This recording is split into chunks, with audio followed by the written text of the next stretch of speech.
In this video, we're going to take a look at the 9 figures that I pre-ordered recently. Let's get started.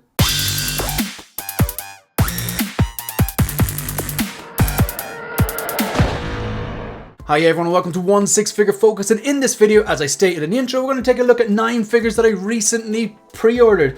Full disclosure, I actually only pre-ordered 6 today. 2 are from last week and 1 is from a few weeks back, but I really liked the thumbnail and I wanted to use 9, just a better number. So yeah, they're 9 very recent pre-orders, 6 of today, 2 from last week, but I actually couldn't order them today and you'll see why, and then 1 from a few weeks back. So let's take a look at all of them before we jump into this video. If you're new to this channel or you're returning but have you not yet subscribed, hit the like button, hit the subscribe button and hit the bell notification icon. Leave a comment, let me know what you think of that new intro that I have there. I'm actually really proud of that one. It's kind of similar to the old one, but the old one, I think there was, if memory serves me correct, it was kind of it was big on the big 3, Marvel, DC, Star Wars, if I'm remembering correctly. And while I like Marvel and some Marvel, some DC, some Star Wars, I think I'm more of a fan of the big 4 instead of the big 3. And when I say big 4, shout out to Mark Mitchell, rest in peace. Robocop, Terminator, Alien, Predator. So it's nice to get those 4 IPs, and of course Heath Ledger's Joker as well. So yeah, this video is all about the 9 figures that I recently pre-ordered. 6 today, 2 last week and 1 from a few weeks back. So first thing here. Alright, let's take a quick look at this. So this is the one that kind of broke the internet recently, or broke the 6 scale internet. For as long as me and a lot of other people that I communicate with in the community, other collectors, other streamers, other content creators, whatever, a lot of Hot Toys and Inart collectors, whatever, a lot of people were looking for a Bespin hand or Empire Strikes Back hand with that blue kind of a bomber jacket. You can see it, you can see the edge of it here underneath here. But we all wanted this. We got the Return of the Jedi one. Then there was, of course, there's the Red Hulk, so Harrison Ford signed his likeness away, or maybe they had the likeness the whole time or whatever. No one really knows how it works. People will tell you how it works, but no one really actually knows. But Harrison Ford, his likeness was used for the old Indiana Jones from Indiana Jones 5, I believe it was. The Red Hulk from, what's that, Captain America 4. And then we got the Return of the Jedi hand, which, you know, in fairness, a lot of people obviously are passing on that to get this now. When I saw that go up for pre-order, I was thinking, okay, worst case scenario, I got a Han Solo from the original trilogy, and I just waited. I don't know, something was telling me maybe just hold off, because if they did a Return to Jedi Han Solo and they had teased Bespin Han before, and then the Chewbacca, I think this figure, or part of this figure, might have been teased in the Chewbacca, the Empire Strikes Back, the one with C-3PO. Let's face it, apologies for quick interruption to this video. If you're watching this video right now, hit the like button, and more importantly, hit the subscribe button. It really helps me grow the channel and the support is greatly appreciated. Back to the video. That one was Empire Strikes Back, so given that they'd done a Han Solo from Return of the Jedi, it made perfect sense that they were going to do Empire Strikes Back. So I kind of I took a little bit of a gamble there. I didn't get the Return of the Jedi one, and I said maybe they will make an Empire Strikes Back Han. And in fairness, everyone, there's a lot of people thinking the same thing as well. So yeah, and again, I do actually quite like the Return of the Jedi one because of the long duster trench coat. I'm a sucker for that kind of a look, whether it's Blade Runner or you know, Deckard or Kay or Neo from the first Matrix, or Kyle Reese from Terminator 1, or if I just turn around I could get other inspiration. I've done this before. Doc Ock has a long trench coat, so does Cad Bane. You get the picture. But anyway, this one's on pre-order. This will fit nicely into my original trilogy collection. I don't need another hand, but I do think this is the definitive hand. I think that the sculpt is fantastic. I'm not going to do a breakdown on all these because that's not the point of the video, but let's face it, it is, I suppose, the best hand out there at the moment, provided that the final product matches the prototype, because the head sculpt's incredible, the proportion's incredible. I really like the inclusion of the goggles and the little welding device he has, and this kind of big parka as well. It just gives it a bit more, but let's face it, a lot of people are probably going to be posing him something like this. And I actually like the gloves as well. I like the gloves. I know a lot of people are probably going to pose him like this without the gloves and just have the normal hands, which you can do that as well, but I actually quite like the gloves. So that's the most, that was one of the ones I pre-ordered today. Oh, by the way, I tend to do this. If you've been following the channel, you probably saw maybe, I don't know, maybe 6 months ago, 6 or 9 months ago or something like that. I did another similar video like this, but it was like 7 pre-orders or figures I pre-ordered today. I do this a lot. I wait and I put together a wish list. You know, I don't add them to the Excel. I have an Excel like a lot of other people where I write down like the figure I ordered, the date I ordered it from, the price I got, the amount I paid, the amount outstanding, all that kind of stuff. Just to track where the money is going, how much I'm spending and budgeting and all that kind of stuff, and gives me an idea like what's coming next and all that kind of stuff. So that's not new. But with figures that I haven't actually pre-ordered, they don't go onto that Excel.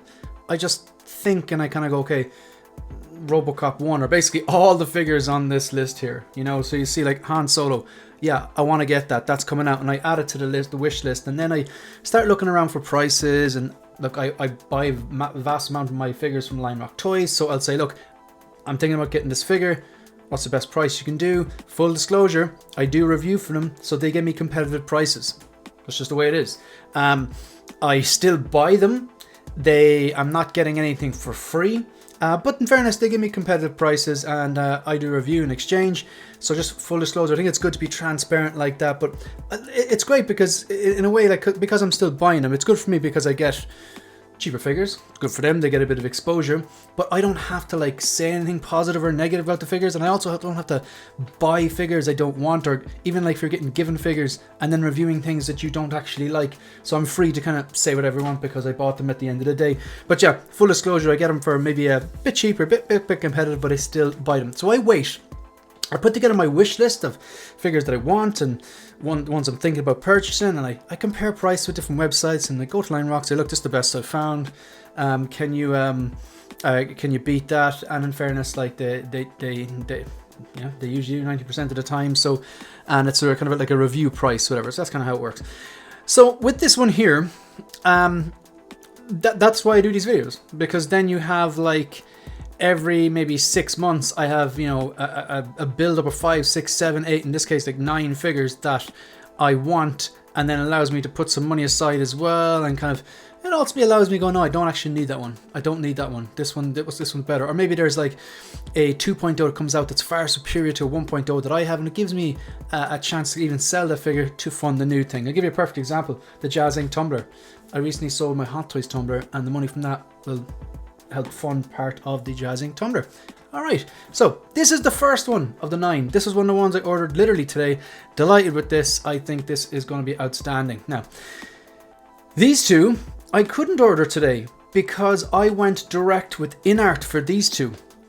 I have got a lot of Inart figures from Lion Rock before. For example, the Heath Ledger Rooted 2-pack, the Joaquin Phoenix Rooted 4-pack, the single Robert Pattinson, the Batman Rooted, the single pack, and what else? Oh god, the Superman, the BVS Superman, all Inart, all directly from Lion Rock. I didn't go directly from Inart from them.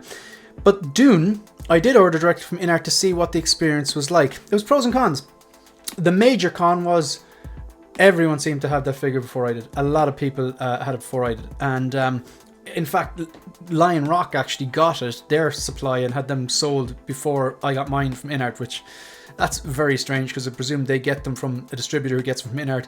So realistically, Inart need to be quicker with they're delivering direct when you buy direct for them. So that was a major drawback. It took ages. On the positives though, I didn't get caught for customs. And that will be important for these two because both of these, if you buy the two of them together directly from Inart, it was free shipping. That's a game changer, especially if I don't get caught for customs. So time will tell, but if I didn't get caught the last time, maybe I don't get caught this time. It's a bit of a risk because usually when I order from Lion Rock Toys, in fairness, when I order from Lion Rock Toys, I don't get caught for customs, and that is a big deal if you're living in Ireland or the UK, or you know, VAT basically is what it is, like, you know. So that's why I don't really order from Sideshow, or very, very rarely. So yeah, the funny thing about this, the vast majority, I think all 9 of the things I have in pre-order, if memory serves me correct, are triple threats. Love the character, love the source material, and I'll give you, like, for example, Han Solo, love the character, love the source material. Empire Strikes Back Han, it's the best Star Wars film out there, and love this particular version. This is the best, or this is the definitive look for Han Solo. When I think of Han Solo, this is what I think of. And another little thing as well, will I like this in 10 years time? Of course I will. I've liked this since I was 10 or whenever. I was actually late watching Star Wars. I think it was about 14 when I first saw the original trilogy. That was pretty late. Now, but these aren't necessarily triple threats. These two look absolutely incredible. Like if we look at Rick Grimes here, based on Andrew Lincoln from The Walking Dead, absolutely incredible. And I've no doubt, I've a lot of confidence in Inart to deliver that likeness and that fantastic rooted hair as well. So they just look incredible. Very simple, elegant figure, doesn't come with much. The Daryl as well might have to come home as well. I might get away with it. I think Rick and Negan is good because you have the main hero and you have the main villain before they, made him a pet. Which brings me to my next point. These actually aren't triple threats. I couldn't look you in the eye here or look in the lens to your eyes and tell you that I love The Walking Dead. I love the really good episodes of it, but let's be honest, Walking Dead overstayed its welcome by at least 4 seasons. The best seasons, I think the best seasons arguably were the ones with Negan in it when he was bad, before they captured him and made him pet and stuff like that. I think even with the first 6 season, I think Negan came into the end of 6 and that's where it really peaked. And there was I think there was one good season after that when he was basically in control and you're wondering how are they going to get out of this. And it reinvigorated it because some of the episodes from like say season 1 to 6 there was a lot of filler. So that's why I couldn't say I love The Walking Dead in the same way I can say I loved Andor, I love The Sopranos, I love Breaking Bad. Like they're 3 shows that like they not only started well but they ended well. There was a full story there, and just great TV. Whereas The Walking Dead, the excellent episodes were excellent, but there was a lot of filler there as well.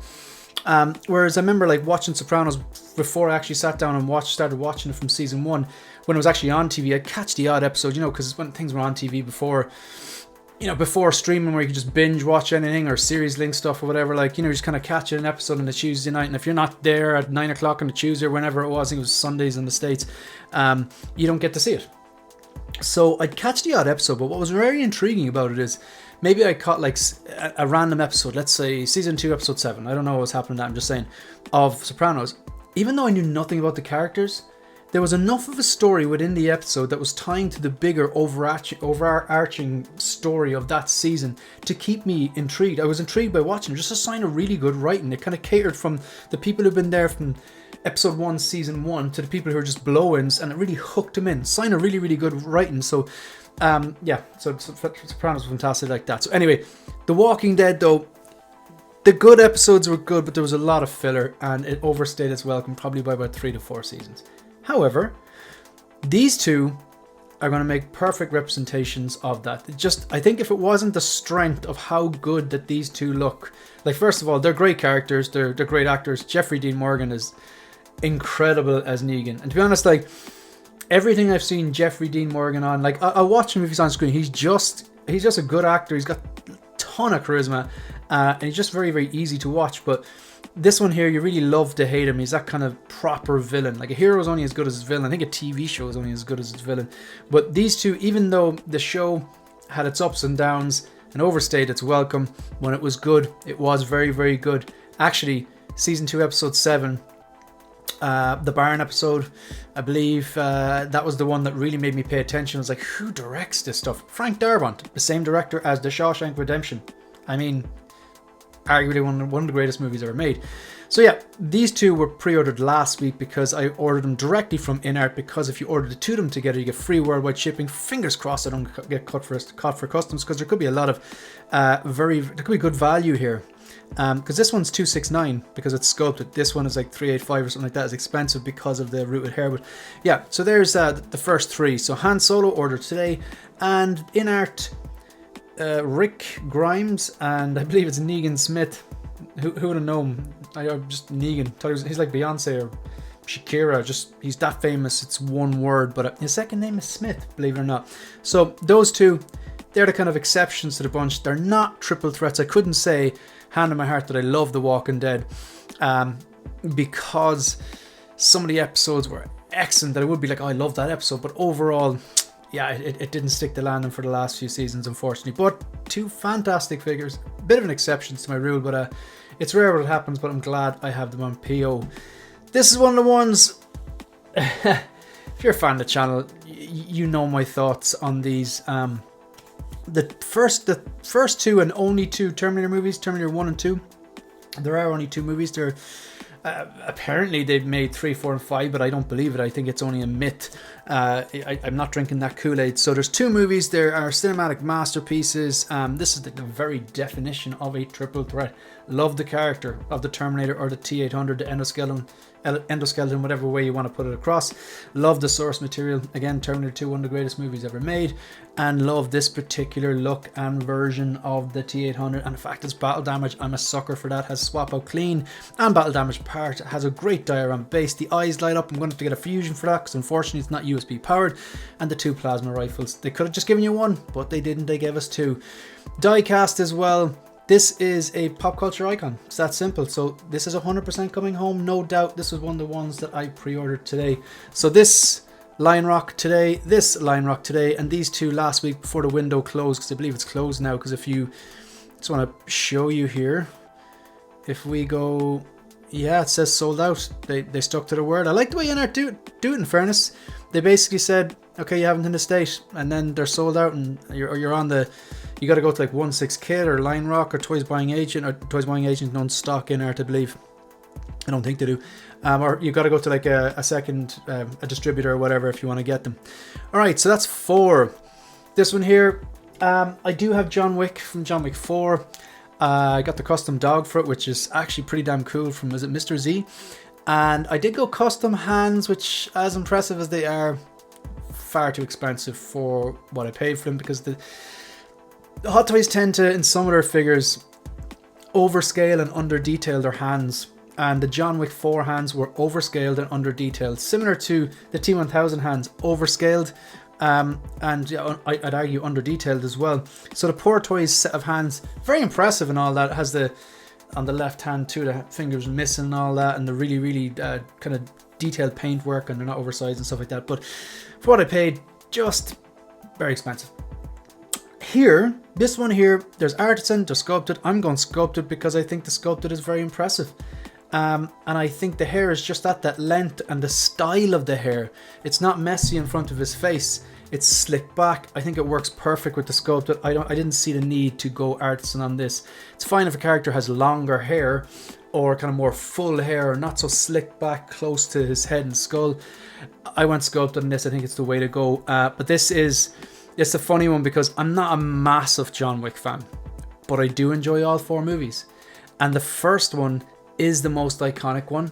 Just the setup in that movie is incredible. And I knew nothing about it when I was watching it, so I really got the full effect. Fantastic head sculpt to Keanu Reeves. The sculpted hair looks great there. The nice little cuts and stuff like that. I do think at certain angles though, it looks like he's a bit too full in the face. Like Keanu Reeves, even though he's older, he's kind of like a leaner guy. A bunch of accessories as well. You've got the option to have the kind of black polo shirt type thing, turtleneck type thing. Yeah, turtleneck, yeah. Underneath the black jacket, or you can have the black shirt and black tie underneath as well. He's holding the gun really strange there. What's that about? I didn't know. That's odd. Why is he holding the gun like that? See the wedding ring in the left hand as well. But yeah, this one here, yeah, this one's coming home, and I don't know what I'm gonna do. There is a chance that I just pose him with the custom dog that I got, because it's not the puppy from the start. If you know, you know. It is the dog that he kind of steals / adopts, which I do believe, if you look closely, when he takes that dog, there's a little note on the cage, and it's like scheduled for termination, so he kind of saves the dog's life. But I think it's is it a Staffordshire or whatever? I googled it, and then I tracked down a 1/6 version of it by a customizer, and there is a chance that I just pose the dog with him and then sell the John Wick 4, but I don't know would I do that either, because the Dragon's Breath scene is one of my favorite scenes in the entire franchise from number 4. So I'm not sure yet. And again, this is number 3 out of 6 that I pre-ordered today from Lion Rock. So just to recap again: Han Solo today from Lion Rock, Endoskeleton today from Lion Rock, and John Wick today from Lion Rock. These 2 here directly from Inart last week, and now we're moving on to Robocop 2. Look, like I said, people talk about the big 3, Marvel, DC, Star Wars.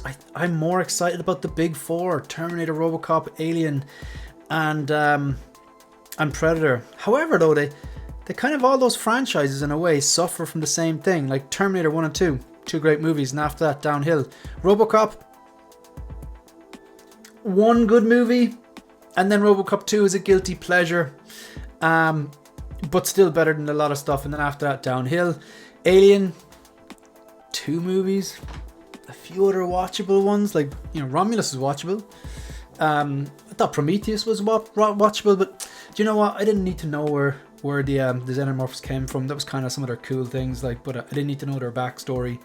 They didn't need to be a backstory. They could be just, they look and behave the way that they look, the same way any living thing on Earth looks and behaves the way it looks because of evolution and mutation over millions of years.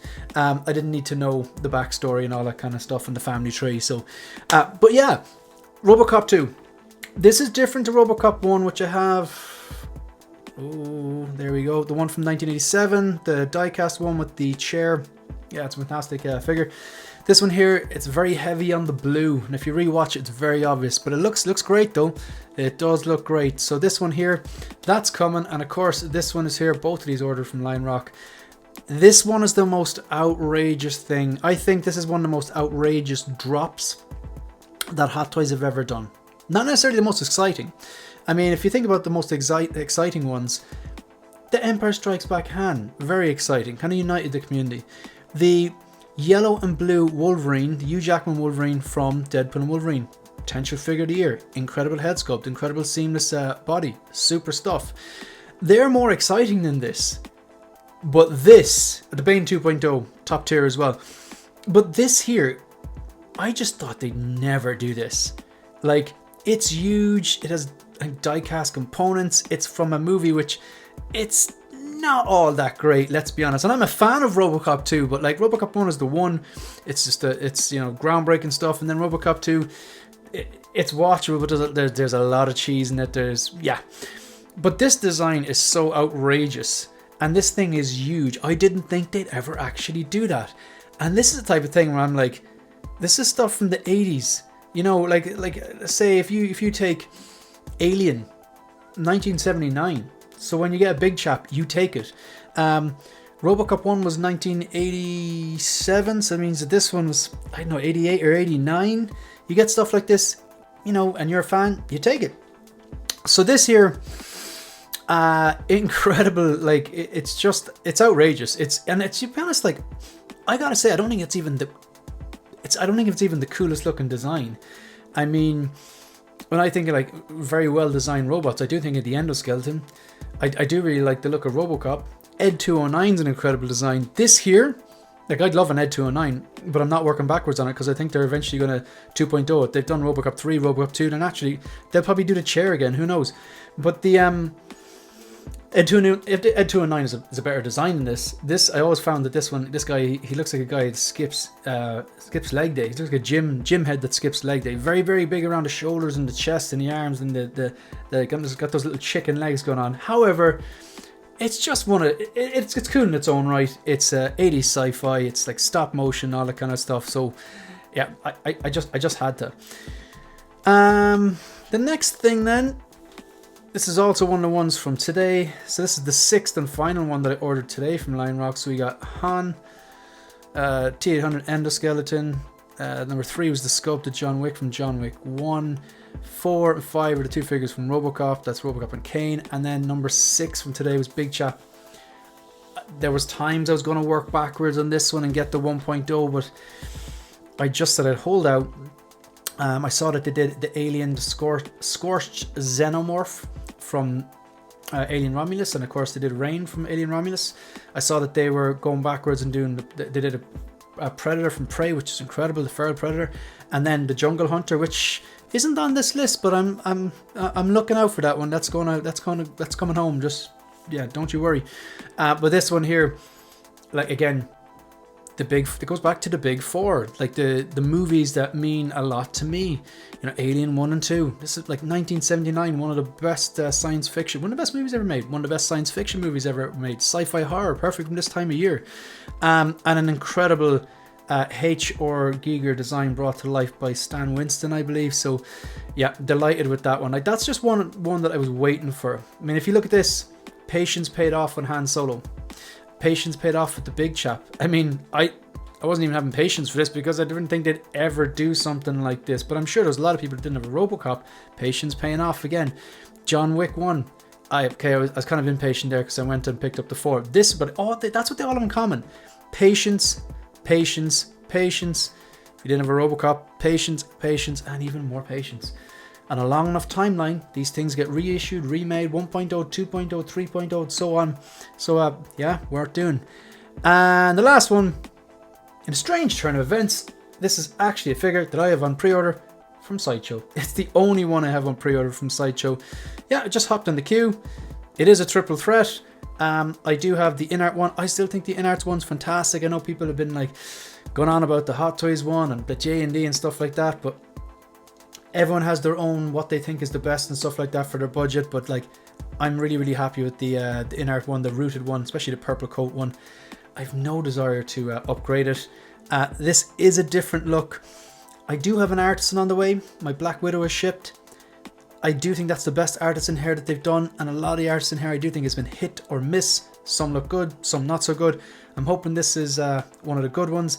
I was going to get the sculpted one because I was going to use the mask a lot, but I think there's two different head sculpts with this. It has the completely unmasked head sculpt, which is artisan, and the masked one, it's not plastic hair out the back, it's artisan hair, rooted hair out the back as well. So I really hope this one turns out well, and look, this will be a fine addition to the Dark Knight collection. Yeah, so there are 9 figures that I pre-ordered, well, recently. Yeah, you get the drill. So yeah, if you like, and if this is the end of the video, if you want to support the channel, please like the video, subscribe to the channel, and leave a comment. Let me know what you think of the new intro. Let me know, do you have any of these on PO? Let me know what's your pre-order list looking like. You can also follow me on Instagram. That's it. That's the end of the video. See you in the next one. Good luck.